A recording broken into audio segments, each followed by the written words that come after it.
Okay, with the trees out of the way, you'll be able to see the area a little bit better. So I'm going to dig down where the dozer is. I'll take a few passes through the old stream bed and kind of clean that out and just push it down here beyond where the dam will come out. I think I'll do the dam right here. So to be clear, I don't know what I'm doing.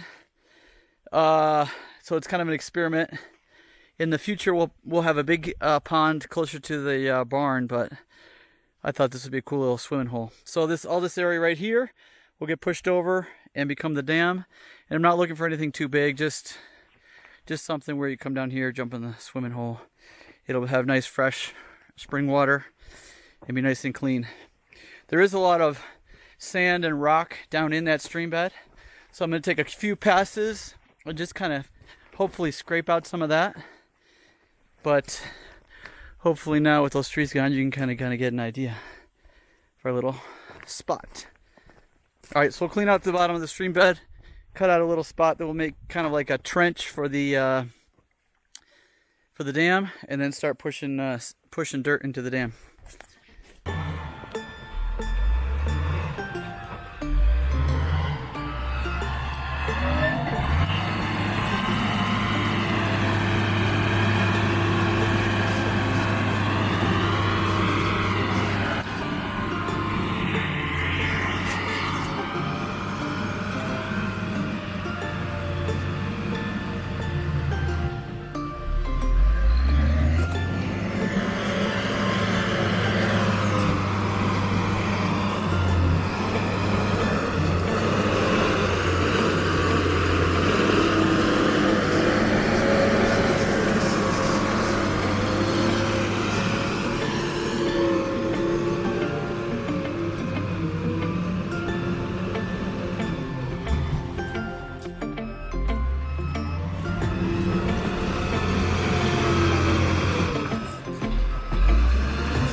It took about 5 hours, but this is where we're at.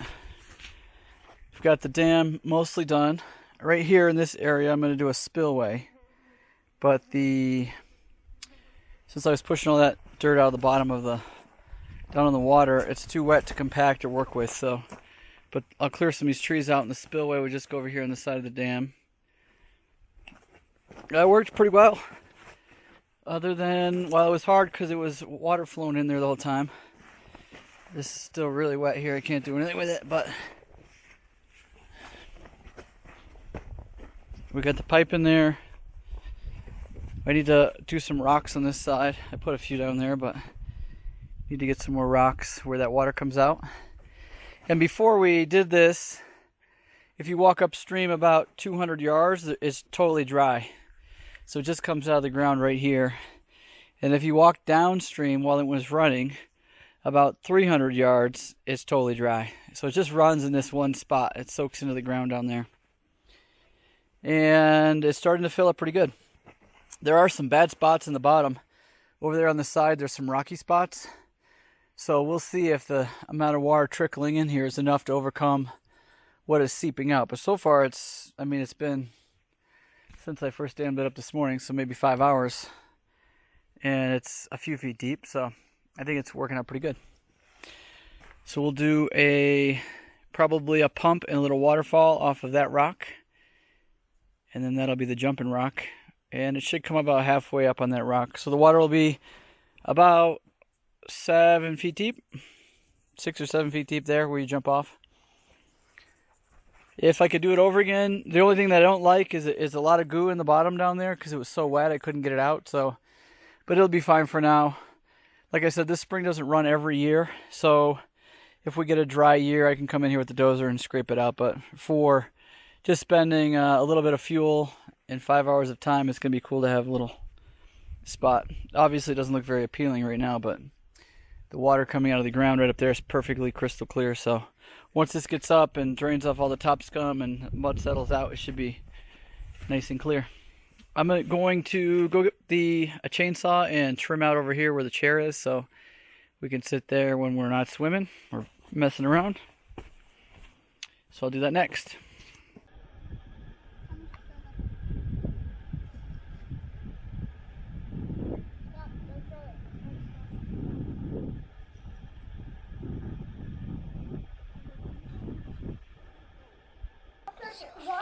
Yeah, it's just like orange that gets cold. See it coming in? Oh yeah, this is so much better. Whoa, this is so funny. They weren't here. Why?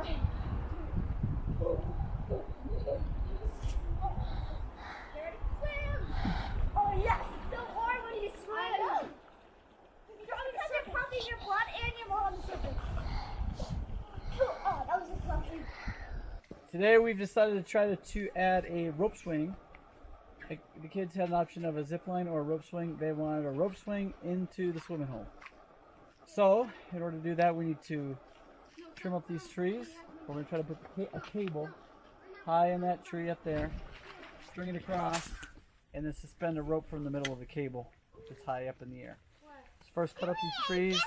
We'll climb that tree and put up a cable and see if we have enough cable to reach high enough into the air where we can make a good rope swing.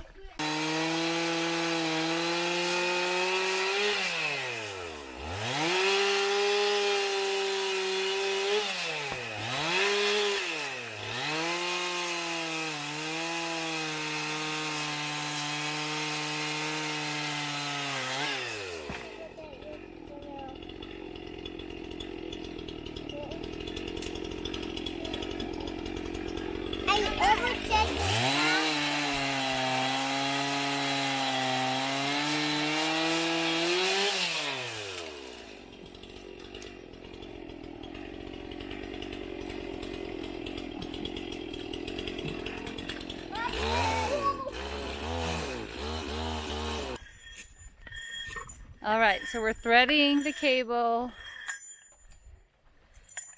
So I tied this eye splice in here, and I didn't want it to rub on that, so I have this rim off of a lawnmower with these. So we'll put some cable clamps out so this will stay out in the middle.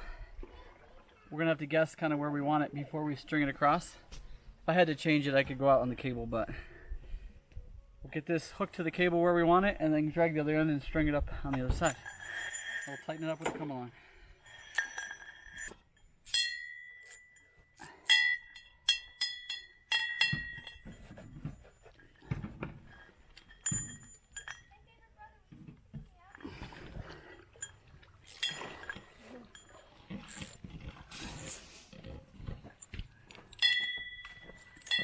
Okay. We'll put a clamp on each side of this, and then hopefully it'll stay on that rim when we try to swing on it. We'll see. I think with the weight of a person on there, it'll stay on.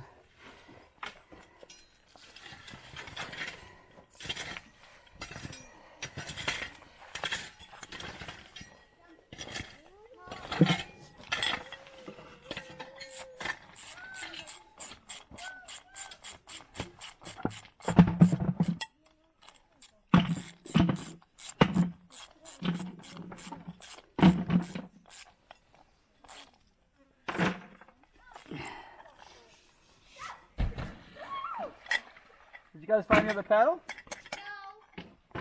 Okay, so right over there is a branch it's getting hooked on, which is a tree that has all of these ants that bite Zach every time he climbs it to cut down a branch. So he's going to go back over and cut off that little branch, and then we can pull it tight and get it all situated. So here's to the ants. Good job.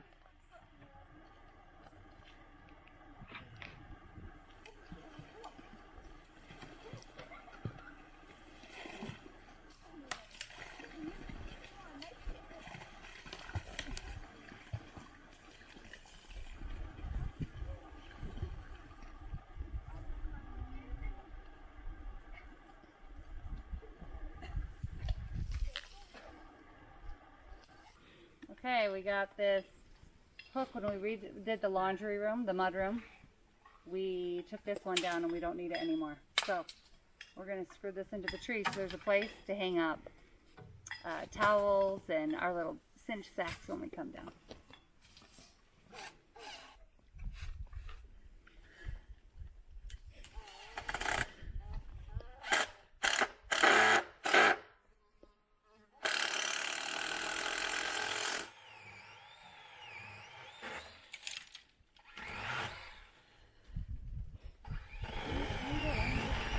Link, you might want to grab the rope before.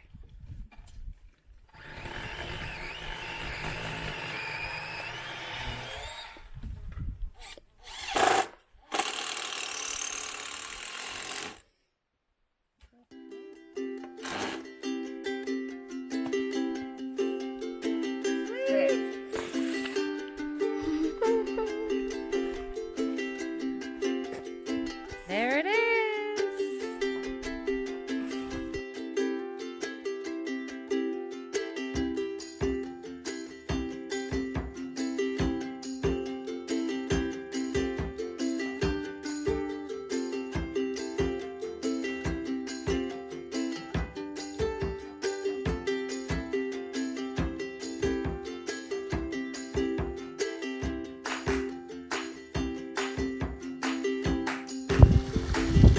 It's a little breezy, but got some form of waterfall work.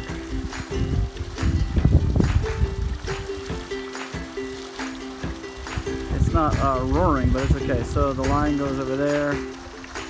Kind of hit it behind the thing and clamped it.